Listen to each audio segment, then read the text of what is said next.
आसंतु जानिबा प्रत्येक रविवार दिन ये स्वतंत्र कार्यक्रम पुराण भित्री कथा माध्यम जो प्रश्न उत्तर आपण कमेंट माध्यम जो प्रश्न उपस्थापन करुछन्ता उत्तर प्रदान करने संगे संगे किछि नूतन तथ्य उपस्थापन करने पाई आमे सदा चेष्टित अछु। जणे बंधु प्रश्न उपस्थापन करथिले रामचंद्रंकर 5 जन गुरु थिले। से 5 जन गुरु की निश्चित भाव तार उत्तर प्रदान करिबा। आउ जने बंधु प्रश्न उपस्थापन करिचंती भगवान कृष्ण को किए वंशी प्रदान करथिले एवं से वंशी कौथिरे निर्मित होइतिला। केते बेले भगवान कृष्ण निकट को से वंशी आसी पहुंचला। आई बटन को दबेले यार सविशेष वीडियो पाइबे तथापि स्वल्प उत्तर निश्चित भाव में आपण मान आगे परिप्रकाश करिबे। आउ जने बंधु प्रश्न उपस्थापन करिचंती केउ मानंकु भूल रे मध्य विश्वास करिबा उचित नुह। निश्चित भाव में यार उत्तर प्रदान करिबा को मानंकु केबे विश्वास करिबा उचित नुहे। असंतु जानिबा परवर्ती प्रश्न जो रूढ़ी कथाटी थिला हुए तो आपण हमर नई रे बालिया चहटिला पिंधिल रांड कजल सिंदूर पुणी चाखिया लेउटिला। निश्चित भाव में यार सठिक तत्व आपण मान आगे उपस्थापन करने कौ परिप्रेक्षी रे ये कथा या रूढ़ी कथाटी प्रयोग करा जाइछि। आउ जने बंधु प्रश्न उपस्थापन करिचंती जगन्नाथंकर जो 56 भोग ये 56 भोगर नाम कौन? कौ 56 भोग प्रभु निकट में लगी हुए यार उत्तर मध्य प्रदान करिबा। आउ जने बंधु प्रश्न उपस्थापन करिचंती आपण 22 पावच कथा कहंती प्रकृत रे ये 22 पावचर नाम कौन गोटी गोटी करी आपण कहिबे। निश्चित भाव में ये कथा मध्य उत्तर प्रदान करिबा। आउ जने बंधु उपस्थापन करिचंती कमेंट रे जणैचंती जगन्नाथंकर जन्मदिन कौ दिन को जगन्नाथ महाप्रभुंकर जन्मदिन बोली कहा जाए एवं अद्यावधिता पालन करा जाउछि। निश्चित भाव में यार उत्तर मध्य प्रदान करिबा।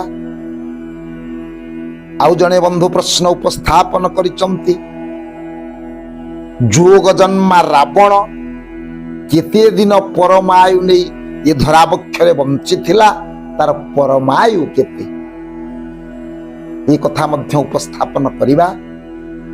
तेबे आउ जने बंधु जो आध्यात्मिक संगीत रे जो उपस्थापन करिचंती तार उत्तर प्रदान करिबा पई अरे माछ तू खाइबू मांस खाइबू आमिष खाइबू नाही खीरी तू खाइबू ये खेचुड़ी खाइबू अरुआ खाइबू नाही।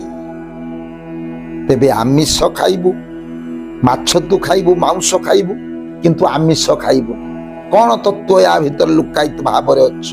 पुणी खीरी तू खाइबू खेचुड़ी खाइबू अरुआ खाइबू नाही कौ तथ्य या भीतर लुकायित अवस्था रे अछि।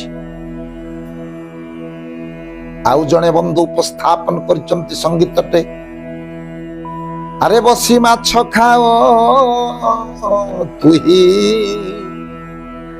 रात्र दिन आरे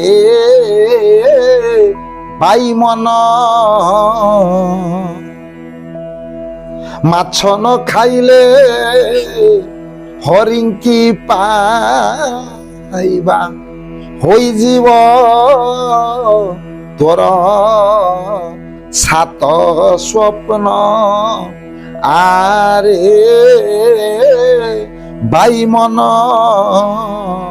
बसी माछ खाओ तुही ରାତ୍ର ଦିନ ଆରେ ବାଇମନ। ତେବେ ଏ ସଙ୍ଗୀତର ଉତ୍ତର ମଧ୍ୟ ଆପଣ ମାନଙ୍କ ଆଗରେ ଉପସ୍ଥାପନ କରିବେ। ତେବେ ଆସନ୍ତୁ ଜାଣିବା ପ୍ରକୃତରେ ଇଏ ପୁରାଣ ରହସ୍ୟ ମାଧ୍ୟମରେ ଯେଉଁ ପ୍ରଶ୍ନ ମୁଁ ଉପସ୍ଥାପନ କରିଛି ତାର ଉତ୍ତର ସମୀକ୍ଷାକୁ ଆମେ ଯିବା। ପ୍ରଥମ ପ୍ରଶ୍ନ, ରାମଚନ୍ଦ୍ରଙ୍କର ଯେଉଁ ପ୍ରଶ୍ନ ଉପସ୍ଥାପନ କରିଥିଲେ ବନ୍ଧୁ, ରାମଚନ୍ଦ୍ରଙ୍କର ଯେଉଁ 5 ଜଣ ଗୁରୁ, ସେ 5 ଜଣ ଗୁରୁ ଆଜ୍ଞା କିଏ ଥିଲେ? ପ୍ରଥମରେ ଭରଦ୍ୱାଜ, ଦ୍ୱିତୀୟରେ ବଶିଷ୍ଠ, ତୃତୀୟରେ ବିଶ୍ୱାମିତ୍ର, ଚତୁର୍ଥରେ ବାମଦେବ ଏବଂ ପଞ୍ଚମରେ ଜାବାଳି। ଏ ରାମଚନ୍ଦ୍ର ମହାପ୍ରଭୁଙ୍କର ଏ 5 ଜଣ ପ୍ରତ୍ୟକ୍ଷ ଗୁରୁ ଥିଲେ। ପ୍ରଶ୍ନ ଉପସ୍ଥାପନ କରିଥିଲେ କୃଷ୍ଣଙ୍କୁ ପ୍ରକୃତରେ ବଂଶୀ ପ୍ରଦାନ କିଏ କରିଥିଲେ? ଏ ବଂଶୀ କୃଷ୍ଣଙ୍କ ନିକଟକୁ କେବେ ପ୍ରାପ୍ତ ହୋଇଥିଲା? ଦେଇଥିଲେ କିଏ? ପ୍ରକୃତରେ ପ୍ରଭୁ ଯେତେବେଳେ ଜନ୍ମଗ୍ରହଣ କଲେ ଗୋପପୁରରେ, ଗୋପରେ ଯେତେବେଳେ ଆଜ୍ଞା ପ୍ରଭୁ ବଢିଲେ, ମା ଯଶୋମତୀଙ୍କ କୂଳରେ ଯେତେବେଳେ କୃଷ୍ଣ ରହିଲେ, କୃଷ୍ଣଙ୍କୁ ଦର୍ଶନ କରିବା ପାଇଁ ଆସିଥିଲେ ଦେବତା ମାନେ ଆସିଛନ୍ତି। ଆସିଥିଲେ ଆଜ୍ଞା ମହାମହିମ ଦେବଦେବ ମହାଦେବ। ସେ ଦେବଦେବ ମହାଦେବ ଏ ମହାନ ବଂଶୀକୁ ପ୍ରଦାନ କରିଥିଲେ କୃଷ୍ଣଙ୍କୁ। ଖାଲି ଏତିକି ନୁହଁ, ଦଧିଚି ଋଷିଙ୍କ ଯେଉଁ ଦଧିଚି ଯିଏ ଆଜ୍ଞା ଅସ୍ଥି ପ୍ରଦାନ କରିଥିଲେ, ବଜ୍ର ନିର୍ମାଣ ହୋଇଥିଲା ଯାହାଙ୍କ ଦ୍ୱାରା ବୃତ୍ରାସୁର ନିପାତ ହୋଇଥିଲା, ସେଇ ଦଧିଚିଙ୍କ ଅସ୍ଥିରେ ଇଏ ବଂଶୀ ଆଜ୍ଞା ନିର୍ମିତ ହୋଇଥିଲା। ଯିଏ ପ୍ରେମ ମାର୍ଗର ସନ୍ତକ, ତାକୁ ଦେବଦେବ ମହାଦେବ ପ୍ରଦାନ କରିଥିଲେ କୃଷ୍ଣଙ୍କୁ ଗୋପପୁରରେ, ଯେତେବେଳେ ବାଲ୍ୟ ଅବସ୍ଥା ଥିଲା କୃଷ୍ଣଙ୍କ। ଆସନ୍ତୁ ଜାଣିବା ପରବର୍ତ୍ତୀ ପ୍ରଶ୍ନ। ବନ୍ଧୁ ଉପସ୍ଥାପନ କରିଥିଲେ କେଉଁମାନଙ୍କୁ କେବେ ବିଶ୍ୱାସ କରାଯାଇପାରେ ନା, ବିଶ୍ୱାସ ଯୋଗ୍ୟ ସେମାନେ ନୁହନ୍ତି ନା ସନ୍ନ୍ୟାସୀ, ବିଧବା ନାରୀ, ବିଦ୍ୟାର୍ଥୀ, ବନ୍ଧା ଘୋଟକ, ରାଜପୁତ୍ର, ଯୁବା ନାରୀ, ସଦା ଇଚ୍ଛନ୍ତି ମୈଥୁନ। ଆପଣ ଆଇ ବଟନଟିକୁ ଦବେଇଲେ ୟାର ସବିଶେଷ ଭିଡିଓ ମଧ୍ୟ ପାଇବେ। ସବିଶେଷ ଆଲୋଚନା ହୋଇଛି। ଏଇମାନଙ୍କୁ କେବେ ବିଶ୍ୱାସ କରିବା ଉଚିତ ନୁହଁ। ସନ୍ନ୍ୟାସୀ, ବିଧବା ନାରୀ, ବିଦ୍ୟାର୍ଥୀ, ବନ୍ଧା ଘୋଟକ, ରାଜପୁତ୍ର, ଯୁବା ନାରୀ, ସଦା ଇଚ୍ଛନ୍ତି ମୈଥୁନ, ଏମାନେ କାମୁକ। ତେଣୁ ଇଏ ଆଇ ବଟନ ଦବେଇଲେ ସବିଶେଷ ଭିଡିଓ ମଧ୍ୟ ଆପଣ ପ୍ରାପ୍ତ ହେବେ। ଆସନ୍ତୁ ଜାଣିବା ପରବର୍ତ୍ତୀ ପ୍ରଶ୍ନ। ଯେଉଁ ରୂଢି କଥାଟି ଆଜ୍ଞା ରୂଢି ପଦଟି ପଚାରିଛନ୍ତି ବନ୍ଧୁ, ନଈରେ ବାଳିଆ ଚହଟିଲା, ପିନ୍ଧିଲ ରାଣ୍ଡ, କଜଳ ସିନ୍ଦୁର, ପୁଣି ଚାଖିଆଲେ ଉଠିଲା। ଆଇ ବଟନକୁ ଦବେଇଲେ ଆର ସବିଶେଷ ଭିଡିଓ ଆପଣ ପ୍ରାପ୍ତ ହେବେ। ସୁନ୍ଦର କଥାବସ୍ତୁ ୟା ଭିତରେ ଆଲୋଚନା ହୋଇଛି, ତଥାପି ସଂକ୍ଷେପରେ ମୁଁ କହୁଛି। ଇଏ ହଉଛି ଆମ କୌଣସି ପୁରାଣର କଥା ନୁହଁ, ଇଏ ହଉଛି ଆମ ଶ୍ରୀକ୍ଷେତ୍ର ଧାମର କଥା। କଳା ପାହାଡ ଯେତେବେଳେ ଆକ୍ରମଣ କରିଥିଲା ଶ୍ରୀକ୍ଷେତ୍ରକୁ, ଧର୍ମ ବିରୋଧୀ ମନ୍ଦିର ଭଙ୍ଗାରୁଜା, ପ୍ରଭୁଙ୍କ ବିଗ୍ରହକୁ ଭଙ୍ଗାରୁଜା କଲା, ସେତିକି ବେଳେ କିଛି ସାଧୁ ସନ୍ଥ ମହାତ୍ମା ଶ୍ରୀକ୍ଷେତ୍ର ଛାଡି ନିଖୋଜ ହୋଇଯାଇଥିଲେ। ତା ମଧ୍ୟରୁ ଥିଲେ ଆଜ୍ଞା ଚନ୍ଦନ ହଜୁରୀ ଜଣେ। ଚନ୍ଦନ ହଜୁରୀ ବହୁ ଦିନ ପରେ ଫେରିଲେ ଆଜ୍ଞା, ସେତେବେଳକୁ 12 ବର୍ଷ ଅତିକ୍ରମ ହୋଇଯାଇଥାଏ। ଆମ ମନୁ ସଂହିତା ପ୍ରମାଣ ଅନୁସାରେ, ଆମ ପୌରୋହିତ କର୍ମକାଣ୍ଡ ପ୍ରମାଣ ଅନୁସାରେ, ଜଣେ ଲୋକ ଯଦି 12 ବର୍ଷ ନିଖୋଜ ହୁଏ ବା ଘରୁ ଚାଲିଯାଏ, ତାର କିଛି ଠିକଣା ନ ମିଳେ, ତେବେ ତାର 12 ବର୍ଷ ପରେ କ୍ରିୟାକର୍ମ ସମାପନ କରାଯାଏ। କ୍ରିୟାକର୍ମ ସମାପନ ହେଲେ ସ୍ତ୍ରୀ ବିଧବା ହୁଏ। ତା ମଧ୍ୟରୁ ଯେଉଁ ଚାଖି ଖୁଣ୍ଟିଆ ଥିଲେ ଜଣେ, ସିଏ 12 ବର୍ଷ ପରେ ଯେତେବେଳେ ଫେରିଲେ, ତାଙ୍କ ସ୍ତ୍ରୀ ସେତେବେଳକୁ ବିଧବା ହେଇଛନ୍ତି। ସେତିକି ବେଳେ ଯେଉଁ ରୂଢି କଥା ସୃଷ୍ଟି ହେଇଥିଲା ଆମ ଓଡିଶାରେ, ନଈରେ ବାଳିଆ ଚହଟିଲା, ପିନ୍ଧିଲ ରାଣ୍ଡ, କଜଳ ସିନ୍ଦୁର, ପୁଣି ଚାଖିଆଲେ ଉଠିଲା, ଯିଏ ଚନ୍ଦନ ହଜୁରୀ ଭାବରେ ପ୍ରଭୁଙ୍କର ସ୍ତୁତି କେତେ ଜଣାଣ ରଚନା କରିଛନ୍ତି ଚନ୍ଦନ ହଜୁରୀ। ସେ ହେଉଛନ୍ତି ଚାକ୍ଷୀ ଖୁଣ୍ଟିଆ। ତାଙ୍କରି ଉଦ୍ଦେଶ୍ୟରେ ଏହି କଥା ପରିପ୍ରକାଶ କରାଯାଇଛି। ଆସନ୍ତୁ ଜାଣିବା, ଯୋଉ ବନ୍ଧୁ ପ୍ରଶ୍ନ ଉପସ୍ଥାପନ କରି ନିଶ୍ଚିତ ଭାବରେ ଜାଣିବା ଜଗନ୍ନାଥ ମହାପ୍ରଭୁଙ୍କର 56 ଭୋଗ କଣ। ତେଣୁ ପ୍ରଭୁଙ୍କର ଯୋଉ 56 ଭୋଗ ଜଗନ୍ନାଥ ମହାପ୍ରଭୁଙ୍କ ନିକଟରେ ଲାଗି ହେଉଛି, ସେ 56 ଭୋଗର ନାମ କଣ?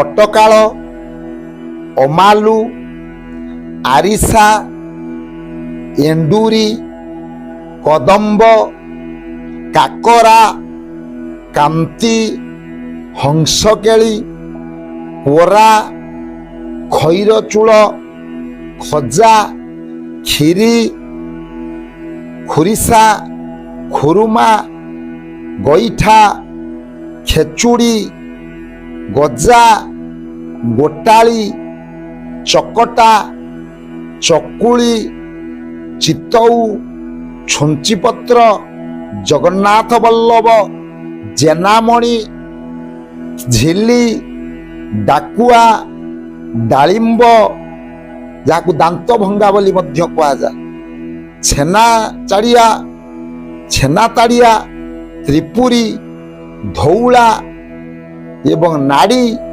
ପଣାଶୁଆ, ପଣା, ଅଦା ପାଚେଡ଼ି, ସରପାପୁଡ଼ି, ପାଳୁଅ କ୍ଷୀରି, ପଖାଳ, ପିଠା, ପୋଡ଼ ସାତପୁରୀ, କାନ୍ତ ଏବଂ ସୁଆର, ମହୁବୀର, ପୁରୀ, ସରପୁଳି ଏବଂ ଫେଣି, ବଡ଼ା, ବଳିବାମନ, ଭଜା, ଖୁଆମଣ୍ଡା, ମନୁହରା, ମହାଦେଇ, ଛେନା, ମାଣଡୁଆ, ମୋହନ ଭୋଗ, ରସାବଳୀ, ଲଡୁ, ରାଧାବଲ୍ଲଭ, ଲହୁଣିଆ, ଲକ୍ଷ୍ମୀ ବିଳାସ, ସରସ୍ୱତୀଆ, ହଂସବଲ୍ଲଭ।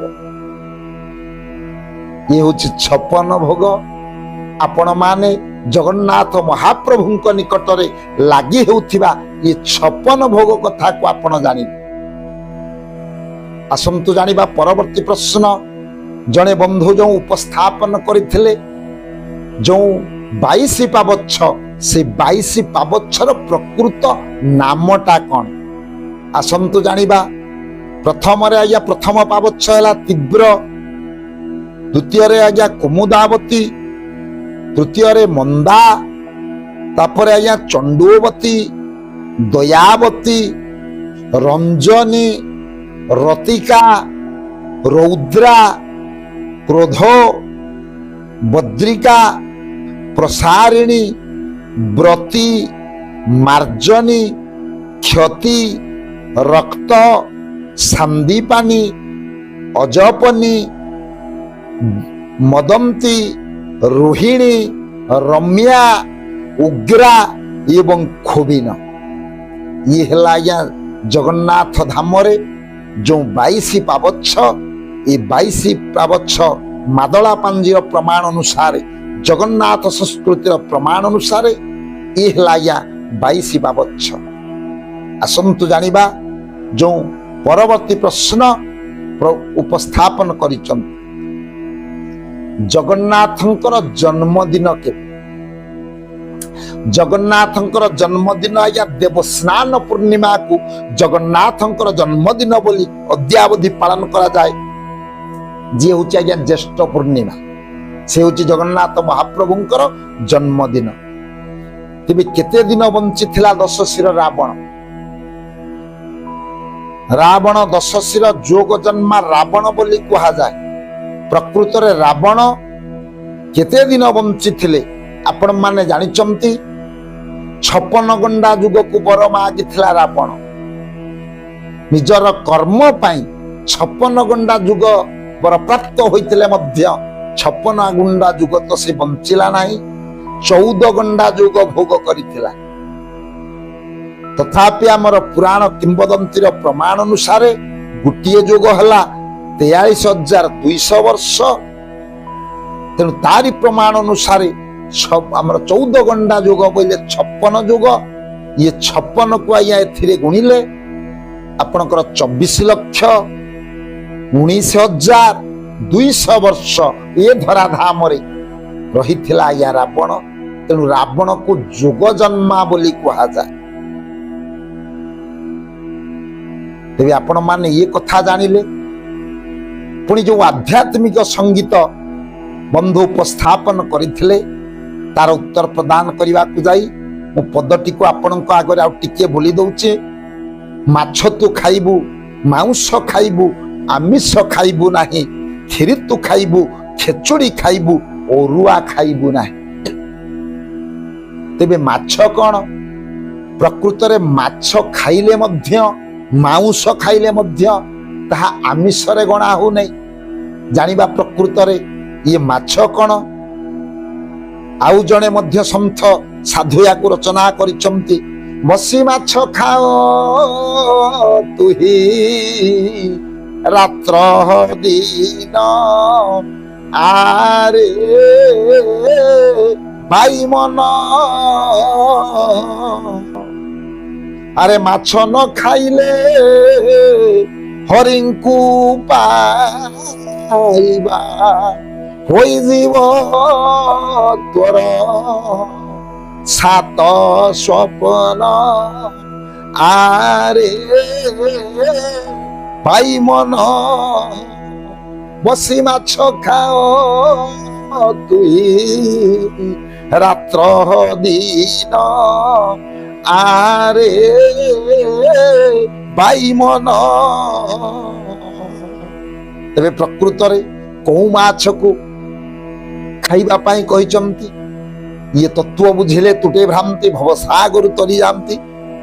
ମା ଠାରୁ ଇଏ ଶାସ୍ତ୍ର ପ୍ରମାଣ ଦେଇଛନ୍ତି। ମା ଠାରୁ ଯେଉଁ 6 ଜାତ ମାଛ ବୋଲି କରି ଜ୍ଞାନୀ ମତ। ତାକୁ ଅଭିରାମ ଠାକୁର ମଧ୍ୟ ଏ କଥା ପ୍ରଦର୍ଶନ କରେଇଛନ୍ତି। କାମ, କ୍ରୋଧ, ଲୋଭ, ମୋହ, ମଦ ଆଦି ମାଛ ବୋଲି କରି ତାକୁ ଚିହ୍ନ, ଆରେ ଭାଇ ମନ। ବସି ମାଛ ଖାଅ ତୁହି ରାତ୍ର ଦିନ, ଆରେ ଭାଇ ମନ। ମାଛ ମା ଠାରୁ ଯେଉଁ 6 ଜାତ ମାଛ ବୋଲି କରି ଜ୍ଞାନୀ ମତ। କାମ, କ୍ରୋଧ, ଲୋଭ, ମୋହ, ମଦ ଆଦି ମାଛ ବୋଲି କରି ତାକୁ ଚିହ୍ନି। କାମ, କ୍ରୋଧ, ଲୋଭ, ମୋହ, ମଦ, ମାତ୍ସର୍ଯ୍ୟ ଏ ଯେଉଁ ଷଡ଼ରିପୁ ଏ ହେଲା ପ୍ରକୃତ ମାଛ।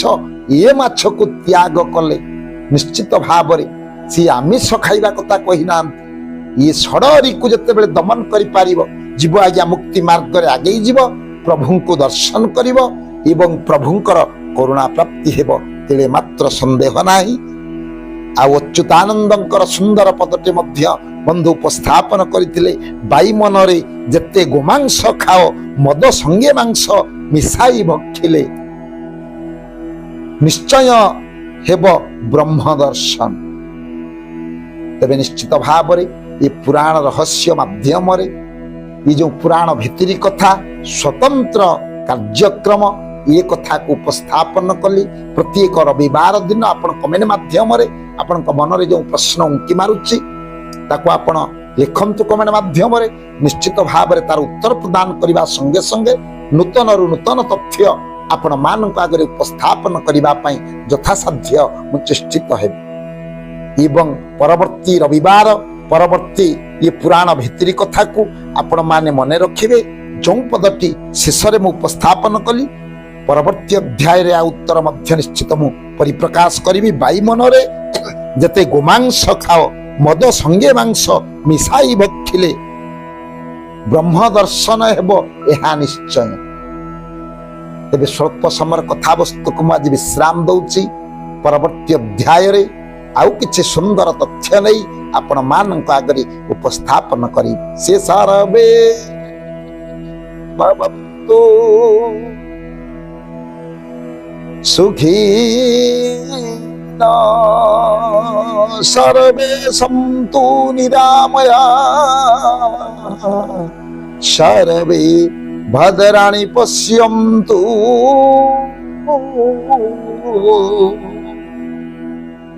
মা কশ্চিৎ দুঃখ ভাগ ভবে। ওম শান্তি, ওম শান্তি, ওম শান্তি।